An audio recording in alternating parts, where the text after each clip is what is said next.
आदाब नाजरीन, 1 बजे की खबरों के साथ मैं हूं रेशमा फारूकी। सबसे पहले आपको बता दें कि इससे पहर 3:30 बजे इंतखाबी कमीशन की प्रेस कॉन्फ्रेंस होने वाली है, जिसमें अहम ऐलानात की उम्मीद है। बहुत मुमकिन है कि इसमें दिल्ली असेंबली इंतखाबात की तारीखों का ऐलान किया जा सकता है। एक बार फिर से हम आपको बता दें कि इससे पहर 3:30 बजे इंतखाबी कमीशन की मीटिंग होगी, प्रेस कॉन्फ्रेंस होगी, और जिसमें ऐलानात की उम्मीद की जा सकती है कि दिल्ली असेंबली इंतखाबात की तारीखों का ऐलान हो सकता है। एक बार फिर से आपको बता दें कि 3:30 बजे प्रेस कॉन्फ्रेंस होने जा रही है इंतखाबी कमीशन की, और इसमें ऐलानात की उम्मीद की जा सकती है कि दिल्ली असेंबली इंतखाबात की तारीखों का ऐलान किया जा सके।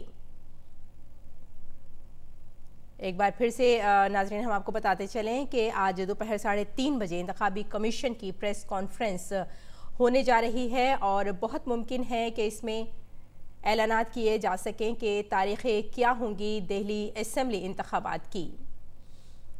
अगली खबर पर नजर डालते हैं। जेएनयू में इतवार की रात तशद्दुद के बाद आज बड़ी तादाद में हिफाजती दस्ते तैनात किए गए हैं। इस दरमियान खबर है कि जेएनयू के साबरमती हॉस्टल के सीनियर वार्डन ने इस्तीफा दे दिया है। जेएनयू के vice chancellor M Jagadesh Kumar ने तलबा से अमन व अमान बरकरार रखने की पुरजोर अपील की है। उन्होंने यकीन दहानी कराई कि तलबा के तालीमी मफादात पर मुकम्मल तवज्जो मरकूज की जाएगी।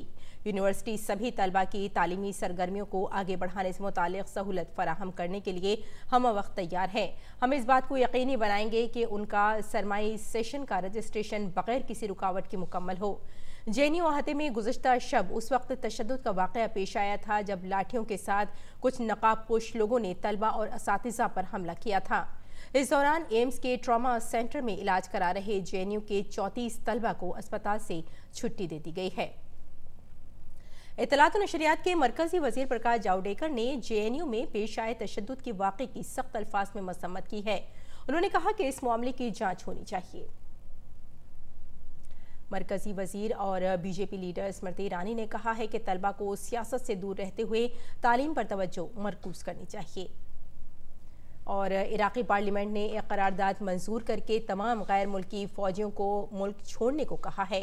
अमेरिका के ज़रिए किए गए हवाई हमले में ईरान की कुद्स फोर्स के सरबराह जनरल कासिम सुलेमानी की मौत के बाद इराक़ की पार्लियामेंट ने इस करारदाद को मंजूर किया है। इराक़ में फ़िलहाल अमेरिका के 5000 फ़ौजी हैं। पार्लियामेंट ने हुकूमत से ये भी कहा है कि वो गैर मुल्की फ़ौजियों को इराक़ की ज़मीन, फ़िज़ा और पानी का इस्तेमाल न करने दे। इराक़ की पार्लियामेंट ने हुकूमत से ये भी कहा है कि अमरीकी फ़ौज के साथ तमाम तरह की इमदाद बंद की जाए।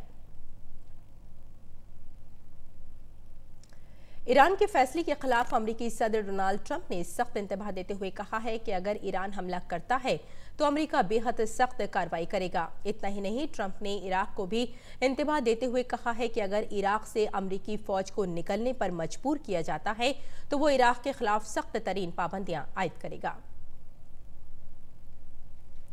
दूसरी जानिब अमरीकी वजीर खारजा माइक पॉम्पियो ने कहा है कि अमरीकी सदर डोनाल्ड ट्रंप तमाम अमरीकियों की हिफाजत के लिए पुरज़्म है।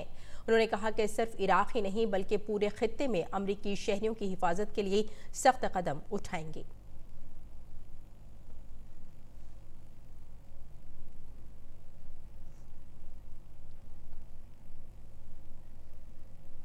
तो नाज़रीन, इस वक्त की खास खबरों में फिलहाल इतना ही। इजाज़त दें। आदाब।